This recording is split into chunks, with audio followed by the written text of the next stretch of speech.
Good morning, Michael Joseph. Hey, good morning, David. How are you? I'm doing terrific. And you?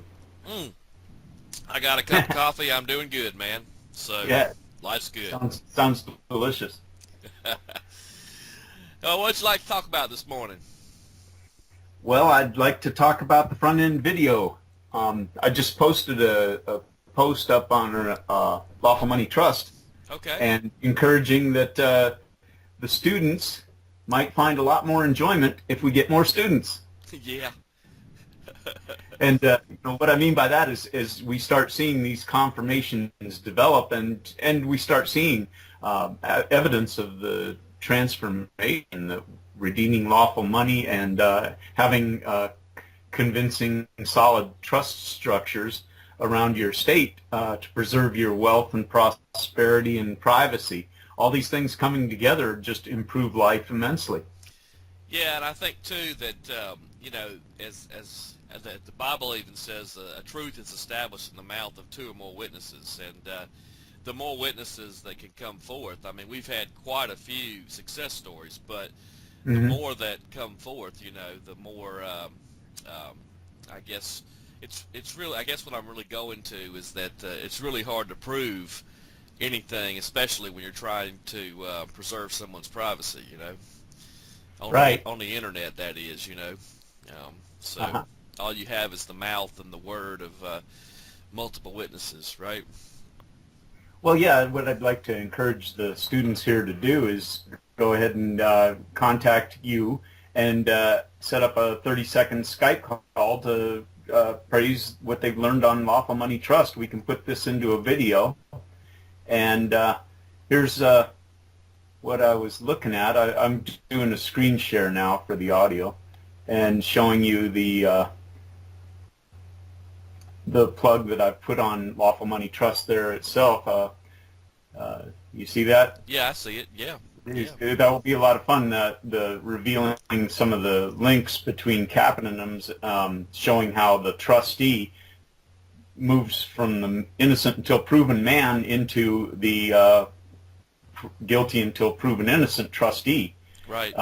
Through being accused by a reasonably trained executive police officer. So for now, we would like you to PM Michael Joseph to arrange a 30-second Skype recording we can use to bring the truth to America and really make some improvements. Yeah, that's the goal. I mean, on the face of it,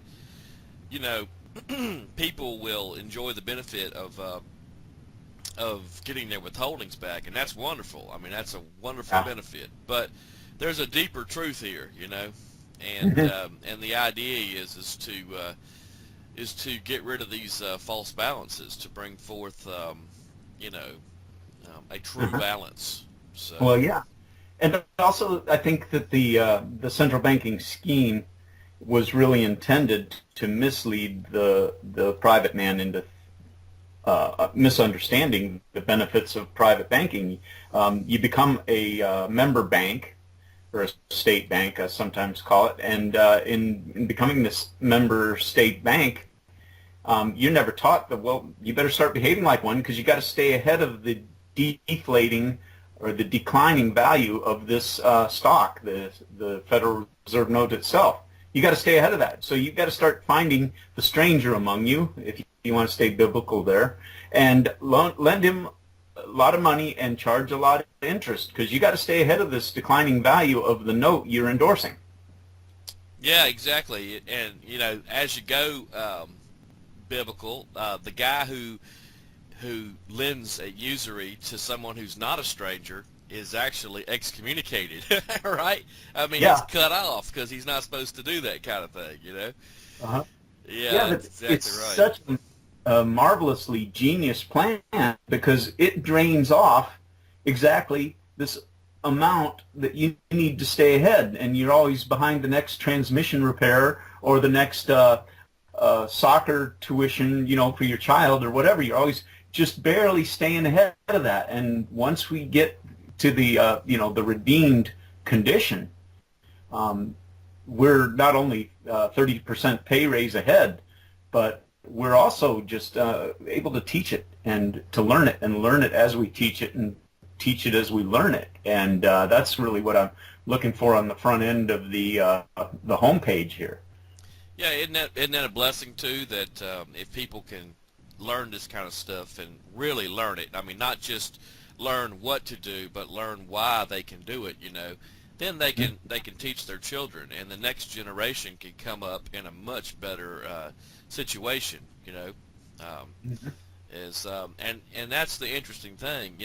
We're like front runners in a sense, because I mean, Yeah, the yeah, IRS agents haven't seen this kind of thing for probably close to, well, it's been close to 100 years, and I mean, yeah. not quite 100 years, 1930, well, I guess it has been 1913 to 2017, but they didn't really roll it out until 33 with the big change. But the thing is they haven't seen this kind of, technology or this kind of claim in law being used, because basically everyone fell asleep and they just started trading the chits instead of actually redeeming them for dollars.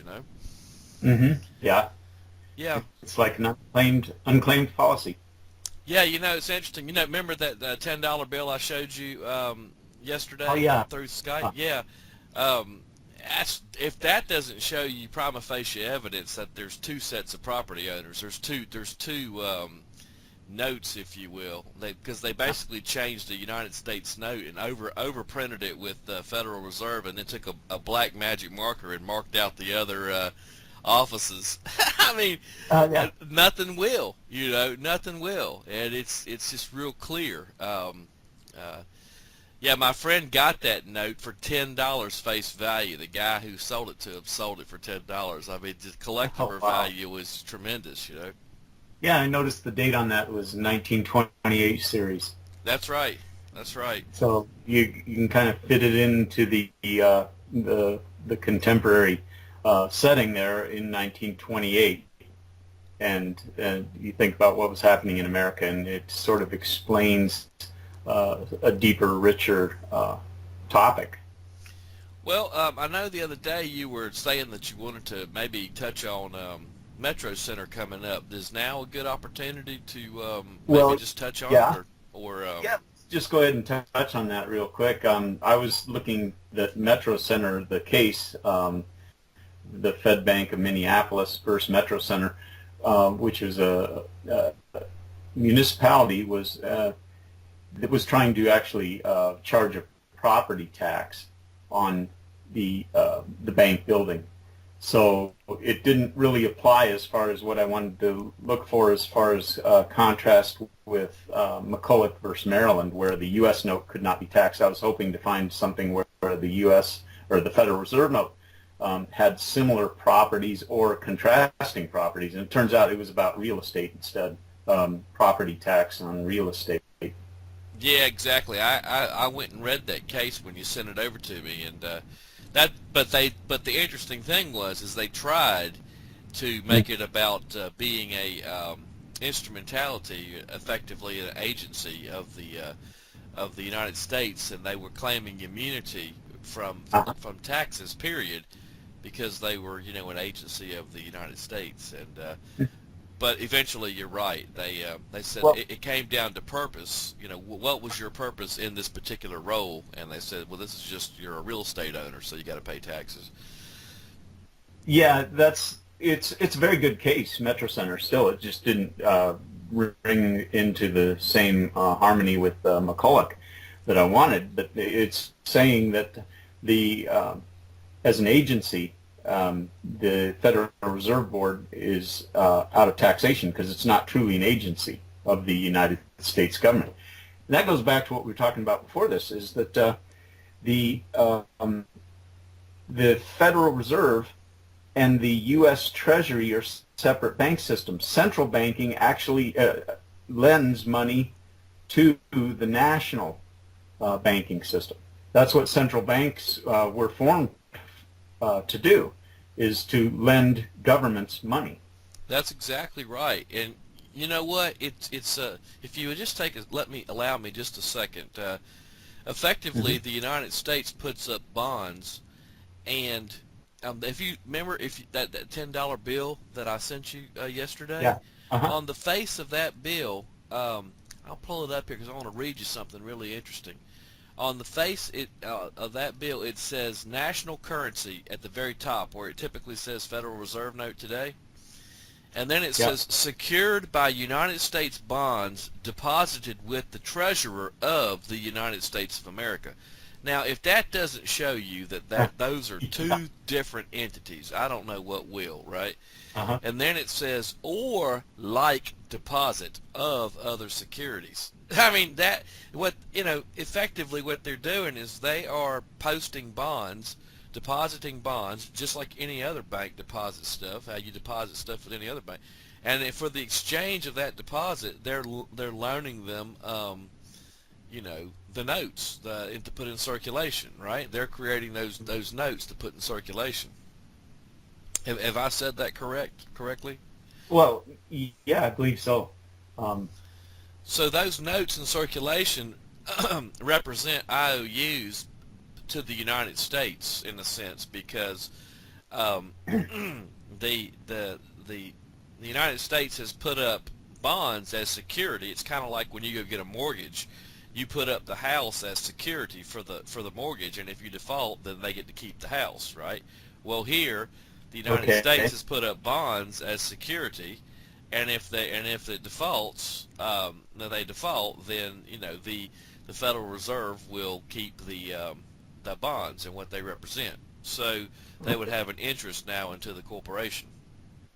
Well, now as you talk, I'm starting to develop an understanding of how useful the Metro Center case is in contrast to McCulloch, which was talking about national notes or U.S. notes, but it was talking pre-World War between the states. It was talking back in 1815, I think it was, about the U.S. notes, meaning the U.S. bank notes were not taxable because it's the Bank of the United States, and I believe that's the same corporation still called United States Bank or U.S. Bank. And so, but back then they were saying that these notes are not taxable, and now we find out that if the Federal Reserve was an agency, then its building would have to pay the property taxes. But it's not an agency, it's an instrumentality, meaning and that's defined in Metro Center what the instrumentality is. They pull that up for, authority is it's just, it's like an agency, but it's doing a very important function for Congress. That's right. And that's what the Federal Reserve, as the central bank, developed in the United States of America by Congress. It developed a central bank, which is an international style of an entity that can loan and be sued and sue this entity. I shouldn't call it an agency because it's not, but it performs an important function, and that important function describes the instrumentality character of the Fed to be that it's been granted by Congress a very deviant function, and that's the ability to deteriorate its notes in value over time through fractional lending.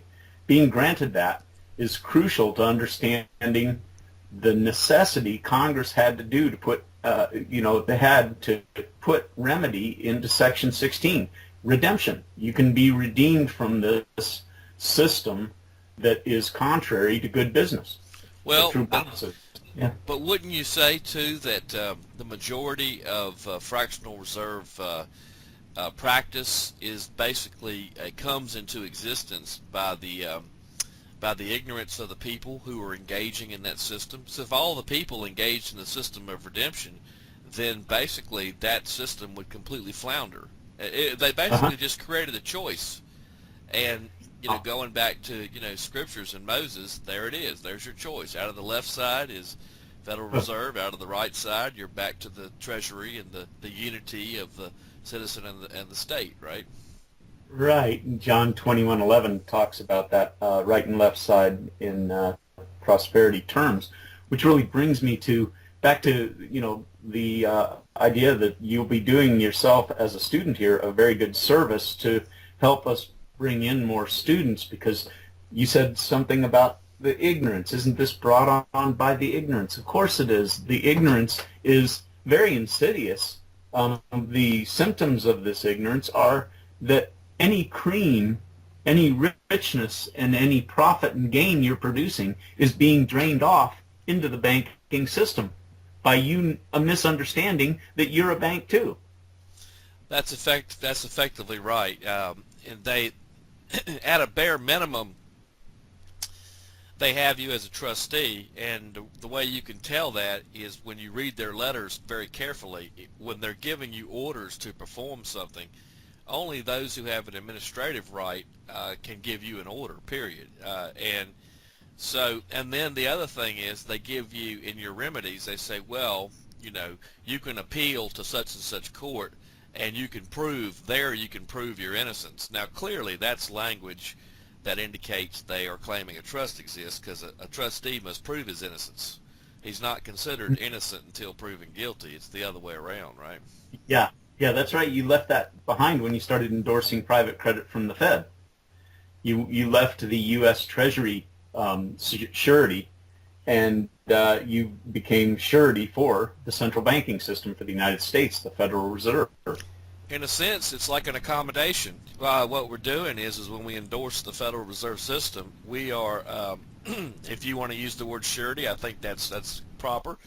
Since we were the ones who was the means by which new credit is ordered up, then we have to become surety for that creation, and so we have to accommodate this debt, and in a sense, we are. Since we are involved in these fractional reserve lending practices, then we have to, I like to say it like this: once the property is conveyed to the trustee, a use fee is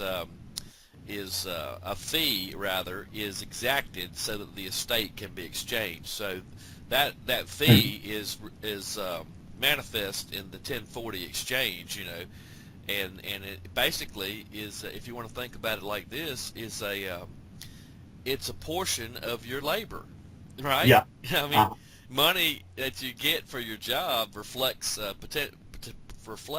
potential energy, which is effectively your labor, right? Yeah, and you're buying into an energy system that is depleting, and that you have to compensate for by charging interest on loans. That's what banks do.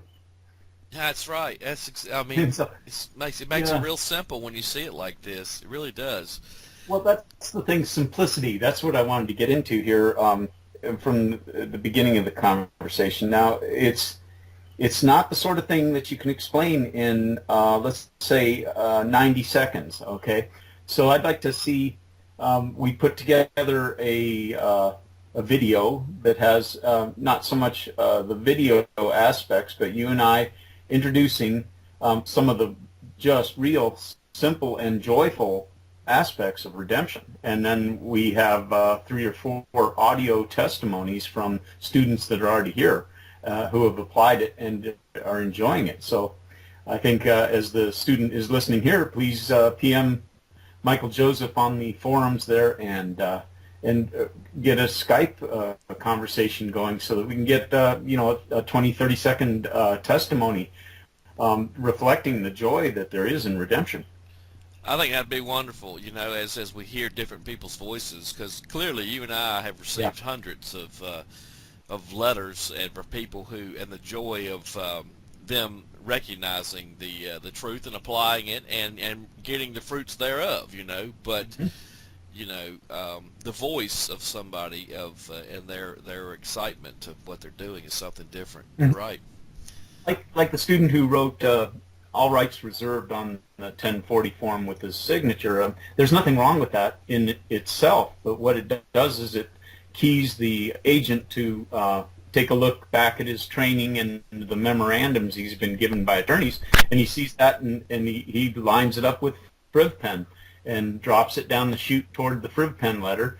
And this is the sort of thing that, though it's very simple, we have a lot of competition in previously believed patriot mythology.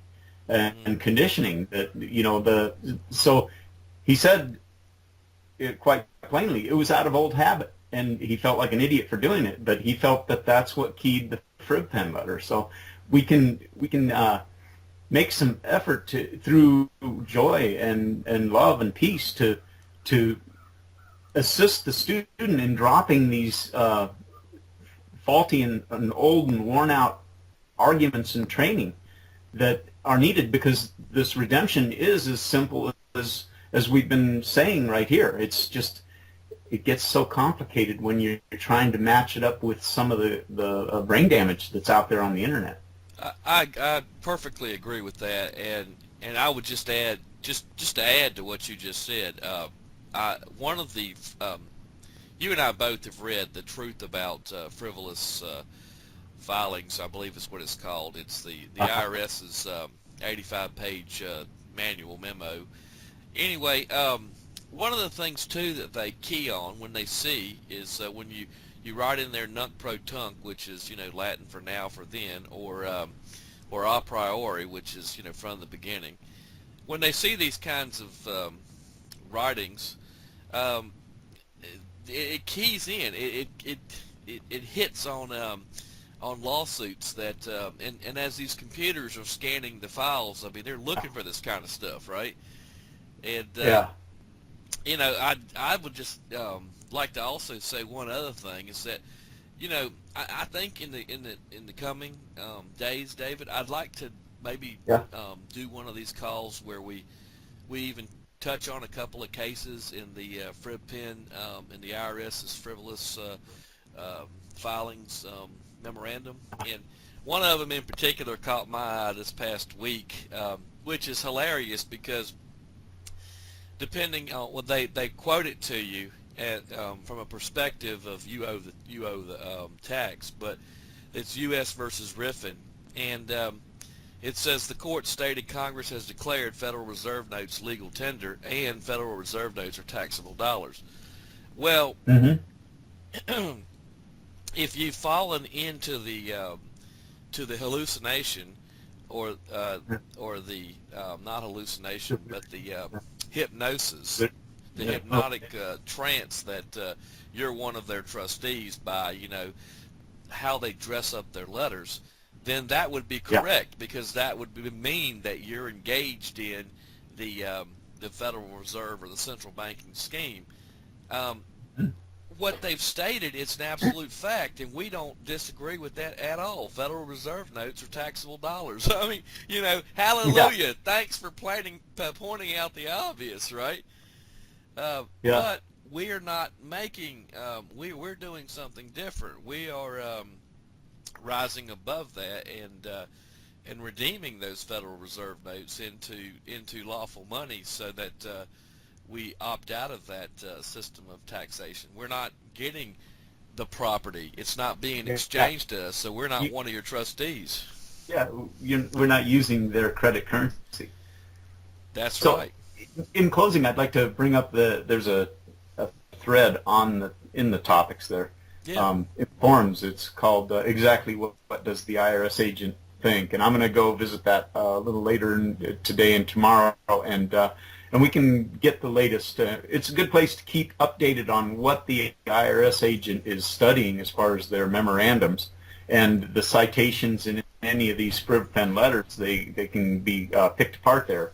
And not only that, as the thread develops, you get a history of it, and if you really study this thread, you can get some real insight on some of the mistakes that can be made and the importance of actually understanding why you're redeeming lawful money.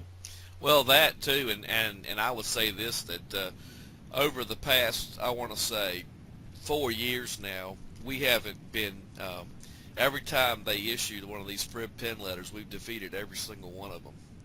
They go away, and I mean, some of them have been $10,000-$15,000, but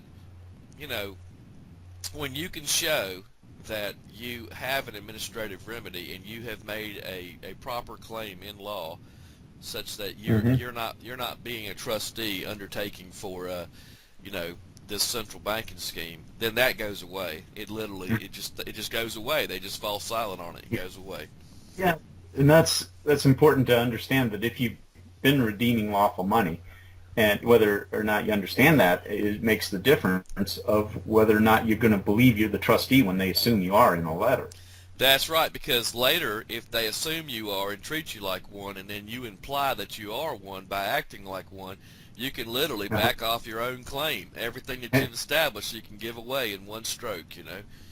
And if they can make you, in that moment of reading that letter, believe that you're the trustee, you'll act like the trustee. That's exactly right. So that goes right back to your point, and let's wrap up on this, Dave. Okay. Is that you have to know why you can do this, right? Right? Not just how, right. So, okay, man, have a great day, Dave. Appreciate the call. All right, you too, Michael Joseph. Okay.